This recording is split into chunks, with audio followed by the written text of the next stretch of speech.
राहुल गांधी ने एक बार फिर से वोट चोरी के आरोप लगाए हैं। उन्होंने सीधे सीधे चुनाव आयोग, बीजेपी नहीं, चुनाव आयोग पर आरोप लगाते हुए कहा कि जानबूझकर कांग्रेस के वोटों को निशाना बनाया जा रहा है और उनके नाम डिलीट किए जा रहे हैं। प्रमाण के तौर पर राहुल गांधी अपने साथ कर्नाटक के उन वोटर्स को भी लेकर आए जिनके नाम वोटर लिस्ट से डिलीट किए गए। लेकिन देश के लोगों से राहुल गांधी को इग्नोर करने की अपील करने वाली बीजेपी कांग्रेस के उस आरोप को इग्नोर नहीं कर पाई जिसमें वोट चोरी के आरोप चुनाव आयोग पर लगाए गए थे। जवाब में बीजेपी नेता रविशंकर प्रसाद, अनुराग ठाकुर और पूरा बीजेपी आईटी सेल कूद गया और यह नैरेटिव सेट किया जाने लगा कि राहुल के नेतृत्व में कांग्रेस 90 चुनाव हारी है। राहुल गांधी को हर बार कोर्ट की फटकार खानी पड़ी है। आरोपों की राजनीति को अपना आभूषण बना लिया है। सवाल यह है कि 2014 से पहले क्या बीजेपी चुनाव नहीं हार रही थी? क्या बीजेपी सरकार को कोर्ट से कभी फटकार नहीं लगी है? क्या बीजेपी गंभीर बहस को एक हल्की बात बताकर लोगों का ध्यान चुनाव आयोग से हटाना चाहती है? अगर नहीं तो क्या वजह है कि अनुराग ठाकुर को इस तरह के तर्क गढ़ने पड़ रहे हैं? लेकिन अगर निष्पक्षता के साथ भारत का इलेक्शन कमीशन काम कर रहा है तो बार बार राहुल गांधी जी का प्रयास है कि लोकतंत्र पर प्रहार किया जाए, भारत के लोकतंत्र को कमजोर किया जाए, जनता को गुमराह किया जाए और जिस तरह से बांग्लादेश, नेपाल में स्थिति बनती है वैसे झूठ बोल बोल के वहां पे स्थिति पैदा कर दो देश में। नमस्कार, मैं हूं दीपक सिंह सरोची और आप देख रहे हैं न्यूज मुड़ी। अगर राहुल गांधी ने संवैधानिक संस्था पर आरोप लगाए हैं तो क्या चुनाव आयोग अपना बचाव करने में और तार्किक तरीके से अपनी बात रखने में सक्षम नहीं है?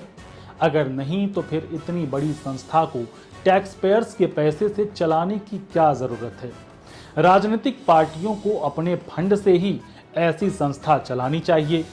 बचाव करने के लिए उनका पूरा कुनबा तो है ही, लेकिन अगर यह संस्था देशवासियों के पैसे से चल रहा है तो क्या यह उनका कर्तव्य नहीं है कि लोगों के छोटी डाउट्स भी क्लियर किए जाएं? गलत निराधार आरोप बार बार संवैधानिक संस्थाओं पर लगाना, गलत निराधार आरोप बार बार इलेक्शन कमीशन ऑफ इंडिया पर लगाना, कभी ईवीएम पर प्रश्न चिन्ह खड़े करने, कभी वीवीपैट पर करना, कभी चुनावों के नतीजों पर करना और कभी टूल किट के सहारे भारत के लोकतंत्र पर संवैधानिक संस्थाओं पर प्रश्न चिन्ह खड़ा करना, क्या ये आदत सी बन गई है? बीजेपी नेता रविशंकर प्रसाद ने राहुल गांधी के लिए कहा कि वह संविधान चिल्लाते हैं लेकिन उन्हें वोट नहीं मिलता तो बीजेपी क्या करे?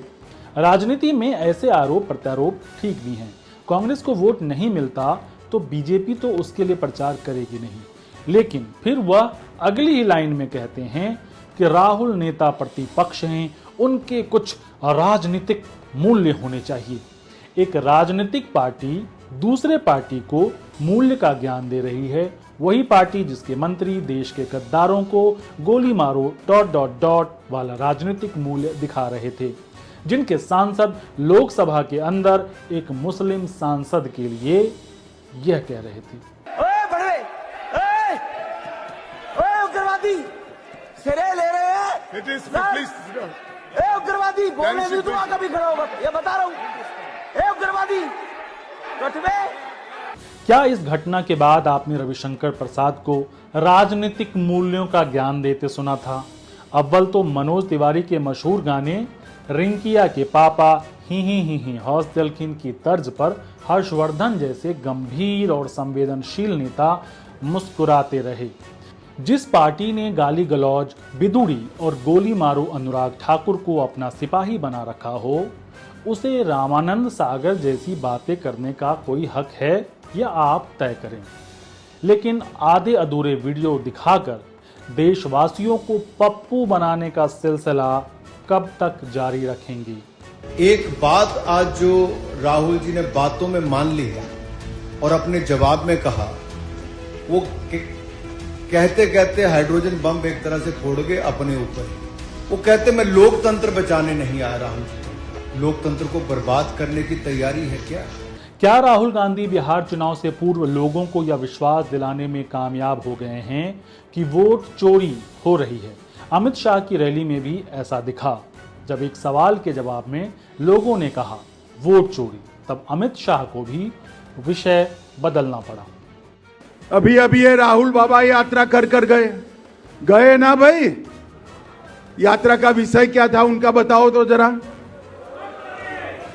अरे यार, वोट चोरी नहीं था। राहुल गांधी ने आरोप लगाए तो आमतौर पर प्रेस कॉन्फ्रेंस कर जवाब देने वाला चुनाव आयोग ने ट्वीट कर सभी आरोपों को गलत बताया।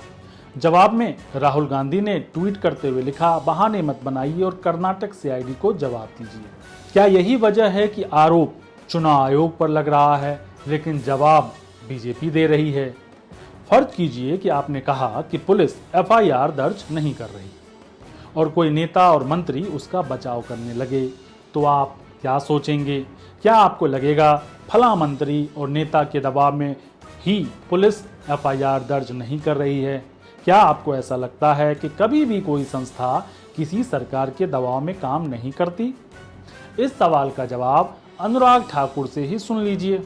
गलत निराधार आरोप बार बार संवैधानिक संस्थाओं पर लगाना, गलत निराधार आरोप बार बार इलेक्शन कमीशन ऑफ इंडिया पर लगाना, कभी ईवीएम पर प्रश्न चिन्ह खड़े करने, कभी वीवीपैट पर करना, कभी चुनावों के नतीजों पर करना और कभी टूल किट के सहारे भारत के लोकतंत्र पर संवैधानिक संस्थाओं पर प्रश्न चिन्ह खड़ा करना, क्या ये आदत सी बन गई है? क्या चाहती है कांग्रेस पार्टी? अगर तब की संस्थाएं बेईमान हो सकती है तो अब की क्यों नहीं हो सकती? राम मंदिर बन तो गया है, लेकिन क्या देश में रामराज आ गया है और सभी संवैधानिक संस्थाओं में ईमानदारी की गंगा बहने लगी है? अगर नहीं तो फिर लोकतंत्र में सवाल क्यों नहीं पूछा जा सकता? हाल ही में मां की गाली वाला प्रकरण सामने आया। आपके पास सरकार है, सिस्टम है, सब है। बीजेपी चाहती तो उसके खिलाफ एफआईआर दर्ज कराती, अभियुक्त पकड़ा जाता और बात खत्म। मगर रैलियां निकाली गई, बिहार बंद हुआ। देश के नाम संदेश देते हुए सबसे बड़े लोकतांत्रिक देश के प्रधानमंत्री ने भाषण में रोते रोते कहा कि मेरा भगवान जनता जनार्दन है, वहां नहीं जाऊंगा तो कहां जाऊंगा। यानी व्यक्तिगत गाली प्रकरण में प्रधानमंत्री कोर्ट जाने की जगह जनता की अदालत पहुंच रहे हैं। अब राहुल का मामला ये तो व्यक्तिगत भी नहीं है, जनता के वोट अधिकार का सवाल है। वो सीट जहां वोट चोरी का आरोप वहां लगी है जहां कांग्रेस ने जीत दर्ज की है, यहां गाली देने वाले की तर्ज पर चुनाव आयोग पर एफआईआर भी नहीं हो सकता।